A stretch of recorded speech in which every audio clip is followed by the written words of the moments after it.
Bonjour à toutes et à tous, bien-aimées familles humaines, bienvenue sur ma chaîne. Je venais aujourd'hui continuer, je suis appelé à revenir parler. On doit se préparer dans 2 jours pour vraiment un événement cosmique très très très puissant, cette nouvelle lune avec l'éclipse. Et surtout, il y a Jupiter et Vénus qui se rencontrent. Il y a certains astrologues qui disaient que c'était le moment le plus romantique de la décennie. Hein. Il y a toutes sortes, parce que Vénus, c'est l'amour terrestre, de ce que l'on aime personnellement dans notre vie. Et quand il passe devant Jupiter, c'est comme s'il y avait comme si c'était comme si c'était magnifié par 10. Donc ça va être très très puissant. Il faut vraiment se préparer pour ça. Je vais tirer quelques cartes et si c'est possible, dans ces quelques jours avant la pleine lune, la nouvelle lune, pendant la nouvelle lune et après la nouvelle lune, passer du temps déconnecté de l'internet. Passer du temps à la méditation, parce que il y a énormément, il y a tout un procédé externe de résolution et toute la vérité va sortir. Il va y avoir de plus en plus de pression sur le système pour que toutes sortes de vérités qui vont ressortir. Mais en réalité, tout est conditionné par notre résolution interne. Ça, on ne le sait pas, c'est le secret un petit peu. Et toutes les conditions externes sont déterminées par notre procédé interne. Et bon, parce qu'il est normal des fois de se retrouver complètement dépassé par certaines situations. C'est juste ces situations qui ont besoin d'être résolues, besoin d'être réparées, d'être harmonisées. Et donc c'est vraiment un grand ménage qui est en train de se faire. Il faut vraiment essayer de trouver la voie de l'âme, parce qu'une fois qu'on est connecté avec notre âme, les solutions se trouvent beaucoup plus facilement. Mais pour ça, l'esprit mental doit collaborer. On ne doit pas dire c'est moi qui ai raison. Des fois, il faut rester flexible sur la réceptivité de ce qu'on reçoit. La plus haute sagesse, c'est l'apprentissage. Comprendre que bon, c'est un apprentissage qu'on est en train de passer. La Terre, on est venu ici pour cet apprentissage. Ce qu'il faut comprendre, c'est la famille. La famille, c'est la relation profonde, intérieure, la connexion. Ce qu'il faut faire, c'est la révélation, continuer à révéler la vérité et recevoir ces révélations. Et se préparer pour des révélations aussi. Et l'aboutissant, ça va être la détermination, la volonté qui se solidifie. Donc c'est vraiment bon, parce que au plus on regarde les problèmes de la matrice, les problèmes extérieurs, pas seulement dans le monde politique, globale ou quoi que ce soit, mais même dans notre propre vie, au plus elle nous affecte, au plus on se tourne vers cette divinité intérieure, au plus on peut, comment on fait pour se tourner vers la divinité à l'intérieur? On fait la paix, on trouve le silence dans son esprit, c'est quelque chose qu'on cultive, cette connexion, le lâcher prise. Et parce qu'on doit devenir conscient de tous nos systèmes d'énergie intérieure. On est fait d'énergie, et ces systèmes d'énergie sont absolument divins, merveilleux. Seulement, bon, on n'a pas encore l'accès complet. Donc, il faut être conscient de notre conscience. C'est conscient de notre conscience, ça veut dire de savoir qu'il y a toujours des forces intelligentes supérieures qui sont avec nous, même si elles sont silencieuses et qu'elles silencieuses, quoi.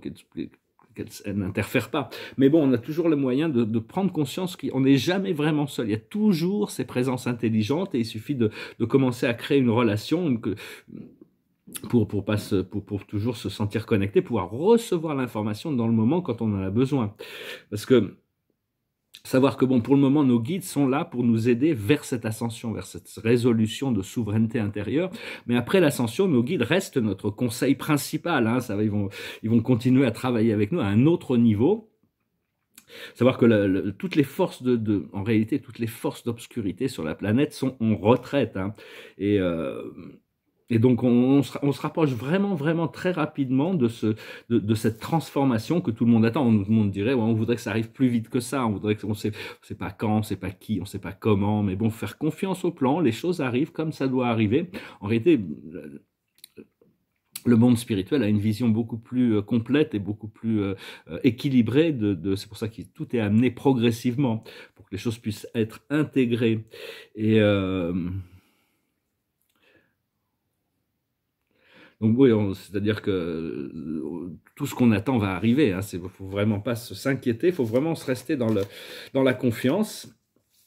Et parce qu'il y a plus de drames qui sont nécessaires pour réveiller l'humanité. Hein. Ils sont pas réveillés, ça se voit. Hein. On les voit encore dans la rue. Il y a des gens, ils sont pas malades, mais ils portent encore des masques.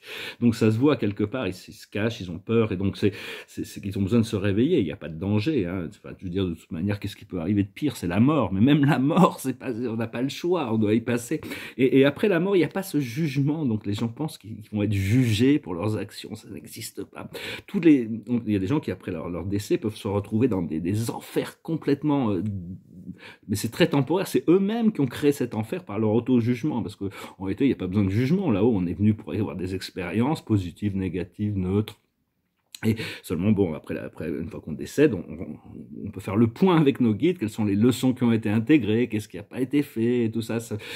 Moi, personnellement, c'est un moment que je me réjouis de pouvoir rencontrer pour voir un petit peu quels ont été les tenants et les aboutissants de toute cette expérience d'incarnation. Cela dit, mon incarnation n'est pas finie, donc bon, je n'ai pas besoin d'être pressé. Mais il n'y a pas non plus de jugement comme on peut le penser sur les suicides ou des choses comme ça. Bon, je ne recommande pas, parce qu'on a tous disons que c'est une perte de temps, parce qu'on est obligé de se réincarner pour finir la leçon. Mais bon, lâcher prise des problèmes, tout ce qui peut arriver qui nous dépasse complètement, il faut lâcher prise et avoir confiance, remettre les choses dans la lumière, et puis tout s'arrangera, hein, de toute manière. Il ne s'agit que d'un passage ici, de toute manière, donc essayer de faire le mieux possible, et puis lâcher prise sur les jugements sur nous-mêmes, c'est très important. Et le mouvement vers la lumière ne peut pas s'arrêter, c'est-à-dire qu'il y a des gens on ne peut pas... tout le monde va devoir faire face à ces ombres, hein, de toute manière. Et toutes les réponses vont venir jusqu'au moment où vous comprenez qu'on est la réponse. La divinité à l'intérieur de nous a déjà toutes ces réponses. Hein. Savoir que toutes les guerres vont bientôt finir. C'est des résolutions karmiques qui sont en train de se passer. Je ne vais qu'exprimer des idées ici, mais enfin, c'est des idées qui sont importantes parce que c'est un moment de transition et on a besoin de ne pas lâcher la barre du bateau dans lequel on est, qui nous permet de naviguer à travers tout ça, même s'il y a des jours qui sont plus difficiles que d'autres. C'est comme quand on se réveille le matin, normalement, on se réveille régénéré, avec plein de bonnes énergies, mais il peut arriver des matins où on se réveille, on a une énergie très lourde, et en réalité ça dépend, parce que ça veut dire que pendant la nuit on a travaillé sur nos ombres, donc on ramène ces ombres dans notre conscience ici, savoir est-ce qu'on est capable de respirer et de lâcher prise sur ces ombres. C'est pas juste de devoir se juger pour avoir ces énergies. Alors, je tirais quelques cartes avec le tarot des Akash. La plus haute sagesse, c'est la renaissance, c'est le bébé. Il y a une renaissance qui est en train de se passer. Ce qu'il faut comprendre, c'est l'amour non partagé. C'est-à-dire que bon, si l'amour n'est pas partagé, faut lâcher prise. Il y a plein de poissons dans l'océan. Hein. C'est pas l'océan, c'est vaste. Et justement, ce qu'il faut faire, c'est justement naviguer l'océan. C'est Atlantide. Atlantide, c'était un continent qui reliait la côte. La côte est américaine à la côte ouest africaine européenne. Et puis, il s'est enfoncé. Mais enfin, il y a la conscience d'Atlantide qui remonte, des mémoires peut-être aussi, et l'aboutissant, c'est l'orphelin, c'est-à-dire, bon, on peut se sentir un peu abandonné ici-bas, mais enfin bon, il faut avoir la confiance, savoir que bon, on n'est jamais seul, et c'est juste une question d'avoir cette foi, de cette confiance. Ce qu'il faut comprendre par rapport à l'amour non partagé, c'est que c'est le monde des désirs, c'est-à-dire si notre désir c'est la libération, on peut je veux dire, c'est le contrôle des sens, des impulses, mettre fin aux guerres et aux batailles, et après devenir un peu comme un arbre, quoi, être bien ancré dans le sol et continuer à faire notre expansion dans la lumière. Les arbres sont des êtres divins qui sont au service, ils ont une vie très mystérieuse qu'on ne connaît pas encore. Et l'aboutissant, ça va être aussi, une fois qu'on reconnecte, c'est-à-dire le moine ou la nonne, c'est-à-dire arriver à être indépendant, garder ses énergies ensemble, mais de ne pas faire quand même rester ouvert sur le monde. Hein. Et donc pour le moment, on a juste besoin de se concentrer sur nous-mêmes pour s'occuper de notre santé, pour revenir en équilibre. Hein. Et donc voilà, donc je parlais un petit peu de choses un peu diverses, c'est que par exemple, on voit qu'il y a, on va parler du monde terrestre, il y a Elon Musk qui a tweeté comme quoi il allait racheter Coca-Cola pour remettre de la cocaïne dedans. C'est marrant. Enfin bon, Elon Musk, je sais parce que c'est de voir, parce que bon, il y a tellement de gens qui ont des influences sur la scène terrestre qui sont publiques. Et enfin, il est en train vraiment de remuer de remuer, de mettre une fin à ce woke agenda, hein, tout ce truc, cette sorte toutes sortes de programmes. Donc c'est quelqu'un de très créatif, mais seulement il ne suit pas le plan de son âme. C'est-à-dire il part un peu dans tous les sens, il a toutes sortes d'influences, je pense qu'il va se réveiller de toute manière. On verra bien. Il paraît qu'il est connecté à des Alpha Centaure, l'Alpha du Centaure, comme une civilisation. Il y a notre étoile, le Soleil, notre voisin le plus proche, c'est un groupe de 3 étoiles, Alpha, Proxima et Beta du Centaure, avec de nombreuses civilisations. Et ils sont ils sont pas vraiment sur l'expansion dans l'univers. Ils sont plutôt, repliés, pas repliés sur eux-mêmes. Mais enfin, la grande majorité des civilisations centauriennes sont tellement plus avancées que les civilisations autour d'eux qui sont obligées d'attendre un petit peu. Moi, mon contact sur Alpha du Centaure, c'est le commandeur Soltec, c'est un peu le sommet du Haut Conseil au conseil d'Alpha Centauri, mais le commandeur du Phoenix, du ship de Phoenix, donc ça je peux toujours aller lui demander pour voir, mais bon, il y a toutes sortes d'alignements, je pense pas qu'ils soient impliqués dans les civilisations physiques matérielles d'Alpha du Centaure, mais bon, pour aligner les choses, on va travailler avec eux, parce que le Phoenix travaille pas dans le monde matériel, il travaille à l'intérieur des ADN de tout l'univers local, pour activer des codes de feu de l'ADN selon les évolutions. Ils sont dans la 172e dimension, donc bon, c'est des êtres très avancés. Cela dit, il y a toutes sortes de civilisations en Alpha du Centaure, mais ils ont une bordure très protégée. Hein. Je me souviens, j'avais été faire un voyage il y a très longtemps, au siècle dernier. Dans les années 90, j'avais été faire un voyage, j'étais accompagné dans un vaisseau avec un guide de Vénus, et puis m'avait emmené à la bordure extérieure du Alpha du Centaure. Mais au moment où on devait passer l'immigration, là, on a fait demi-tour parce qu'on n'avait pas vraiment de raison d'y aller. Mais enfin, c'est des bordures qui sont assez bien protégées. Et bon, ces choses peuvent paraître des gens qui peuvent penser que je suis fou de dire des choses comme ça, mais c'est réel, c'est très réel, et on va bientôt pouvoir commencer à redécouvrir notre système solaire, reprendre conscience de plein de choses. Savoir que la nécessité est la mère des inventions, hein, c'est-à-dire que quand l'humanité trouve une nécessité d'avoir un besoin pour quelque chose, il va créer quelque chose pour remplir ce besoin. Et là, on est vraiment dans une phase de changement critique, et donc il y a toutes sortes d'avancées technologiques très importantes qui vont arriver. Il y en a une sur laquelle, moi j'ai certaines inspirations, je n'ai pas pu encore faire de prototype, mais c'est quelque chose qui a énormément d'enjeux, c'est une pile quantique. C'est-à-dire une pile qui produit de l'énergie, mais qui n'a pas besoin d'être rechargée, elle est auto-régénérative. C'est-à-dire que l'enjeu est beaucoup plus important que pour juste des voitures ou pour créer c'est-à-dire que c'est vraiment la résolution de tout du problème énergétique sur la planète, hein, avec les générateurs à point zéro. Tout ça, c'est aligné sur des technologies de cristal. Le futur des technologies, c'est des technologies qui sont cristallines, qui sont l'énergie. Enfin, il y a toutes sortes de technologies, toutes sortes, parce qu'on est influencé par toutes sortes de civilisations extraterrestres qui ont des technologies très différentes. Moi, je travaille beaucoup avec les arcturiens à ce niveau-là, mais disons que c'est vraiment des fréquences de la lumière, hein. C'est-à-dire que toute la société, notre conscience et toute la matière va s'élever au niveau de la lumière. Pour le moment, nos cellules tous les atomes sont inférieurs à la fréquence de la lumière, c'est-à-dire que les électrons vibrent presque à la vitesse de la lumière autour du proton, mais pas vraiment. À partir du moment où ils accélèrent, ils arrivent à atteindre la vitesse de la lumière, il y a une sorte d'explosion, pas une explosion boum, mais disons qu'il y a un élargissement et les photons deviennent des électrons deviennent des photons et le corps de lumière s'active. Donc c'est vraiment ce qui est en train de se passer. Mais enfin bon, il y a toutes sortes de technologies là que je regardais un petit peu parce que bon, il y a moi je vois beaucoup de problèmes avec les batteries qu'ils utilisent actuellement dans leurs véhicules électriques, hein. Donc voilà, je retiré quelques cartes.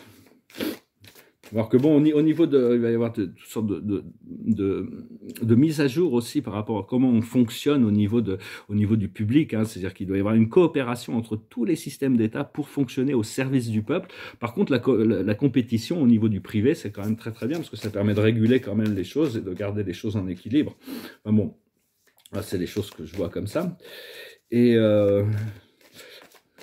savoir aussi comment l'ordinateur quantique, on se prépare pour transformation du système monétaire, c'est comment il va pouvoir filtrer les fausses nouvelles, la désinformation, la propagande, tout ça. Je suis un peu curieux de voir comment ça va se développer, parce qu'on va devoir revenir sur un système où on est vraiment informé des choses qui sont importantes et pas de... Donc, je vais retirer quelques cartes. La plus haute sagesse, c'est ici, maintenant. Ce qu'il faut comprendre, c'est l'imagination. Ce qu'il faut faire, c'est l'être équitable, être transparent, être juste, être droit. Et l'aboutissant, c'est la co-création. Hein. Ça va aller très vite, on va pouvoir créer énormément. Recréer énormément de choses, ça peut se développer beaucoup plus vite. Alors, je veux dire, bon, la santé et l'écologie sont vraiment très reliés. L'écologie, enfin, bon, c'est une perception encore une fois, mais l'écologie, c'est la santé de la planète. À partir du moment où on prend conscience de la planète, que la planète est un être vivant, on peut commencer à utiliser ses ressources avec respect et harmonie. Le problème, c'est que l'humanité ne demande pas la permission avant de faire ce qu'il fait. Bon, pas demander la permission pour tout, mais enfin bon, si j'avais d'acheter un terrain et de construire une maison, je demanderais la permission des esprits des élémentaux qui vivent sur qui maintiennent les fréquences du terrain dans lequel je désirerais construire. Bon, après ça, s'ils ne donnent pas la permission, c'est peut-être parce que c'est un endroit qui est inondable, alors il faut que j'aille ailleurs ou quoi que ce soit. Mais enfin bon, si c'est fait avec respect, les choses, on peut très bien gérer les choses avec plus de conscience et de respect, les choses vont trouver leur équilibre naturel. Par exemple, il y a des choses complètement aberrantes, là, il y a toutes sortes une information qui m'est passée par l'esprit qui a été présentée, c'est qu'en France, vu qu'il y a une augmentation de certains coûts de certains produits, comme l'huile de tournesol, le gouvernement français, je crois que c'est le ministère des Finances, a autorisé les fabricants de produits alimentaires de remplacer l'huile de tournesol par de l'huile de colza ou de l'huile de palme sans changer leurs étiquettes et sans prévenir le public. Mais ces produits sont cancérigènes et toxiques au niveau... donc ça, il y a des choses quand même, c'est pas normal que... Il y a plein de choses comme ça. Bon, après ça, il faut que les gens se réveillent et qu'ils demandent. Bon, mais enfin, actuellement, faut faire attention avec les étiquettes et tout ça. Il faut essayer de rester léger. Puis le corps humain, de toute manière, il arrivera à survivre. Hein, même si vous mangez l'huile de colza, je le recommande pas. Hein. C'est bien pour les autobus ou pour les véhicules agricoles, mais surtout pas en manger dans le corps. Alors que c'est légal. Je crois que c'est interdit aux États-Unis d'ailleurs de le vendre pour la consommation. C'est des produits toxiques, quoi. Je veux dire. L'huile de colza, l'huile de palme aussi, ça c'est des trucs... Enfin bon, après ça c'est des produits qui sont légaux, donc je veux pas que chacun choisit ses causes hein, sur lesquelles on doit se... Donc voilà, je vais finir avec une chanson, je vous remercie pour tout, on continue à se préparer pour ces grands changements, et donc, je vais chanter une chanson. Je vous remercie d'aimer, de partager, de commenter, de souscrire. Je vous remercie de vos donations, de vos dons. Et si vous voulez une session privée, vous pouvez m'envoyer un email. Toutes sortes de... je vais chanter une chanson un peu romantique aussi, parce que on se prépare pour cette grande ouverture du cœur, hein, de Vénus, Jupiter qui se rencontrent. Puis il y a Mars qui va rencontrer... c'est Neptune et Vénus, mais il y a aussi Mars qui va...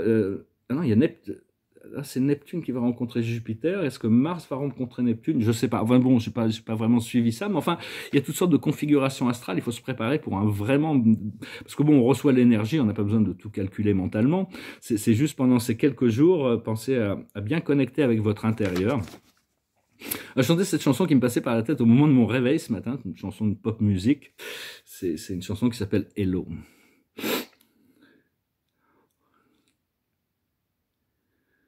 I've been alone with you inside my mind, and in my dreams I've kissed your lips 1,000 times. I sometimes see you passed outside my door. Hello, is it me you're looking for? I can see it in your eyes, I can see it in your smile. You're all I've ever wanted, and my arms are open wide, 'cause you know just what to say, and you know just what to do. And I want to tell you so much, I love you. I long to see the sunlight in your hair and tell you time and time again how much I care. Sometimes I feel my heart will overflow. Hello, I've just got to let you know, 'cause I wonder where you are, and I wonder what you do. Are you somewhere feeling lonely? Or is there someone loving you? Tell me how to win your heart, for I haven't got a clue. But let me start by saying, I love you. Hello, is it me you're looking for? 'Cause I wonder where you are, and I wonder what to do. Are you somewhere feeling lonely? Or is there someone loving you? Tell me how to win your heart, for I haven't got a clue. But let me start by saying, I love you. Lionel Richie. Je me souviens que j'étais à Los Angeles quand ces chansons sortaient dans les années 80. Je retiens une dernière carte pour finir, et la carte de la journée, c'est inutile de s'inquiéter, vraiment très important. C'est normal d'être un peu, faut apprendre au plus on lâche prise rapidement, au plus on revient à la lumière, au plus la lumière peut nous éclairer sur les choses. Vous n'êtes pas obligé de relever les défis seuls, de l'aide est à portée de la main. Les pensées négatives ne font pas aller les choses dans le bon sens. Donc ne laissez pas des flots de pensées négatives prendre trop de rythme.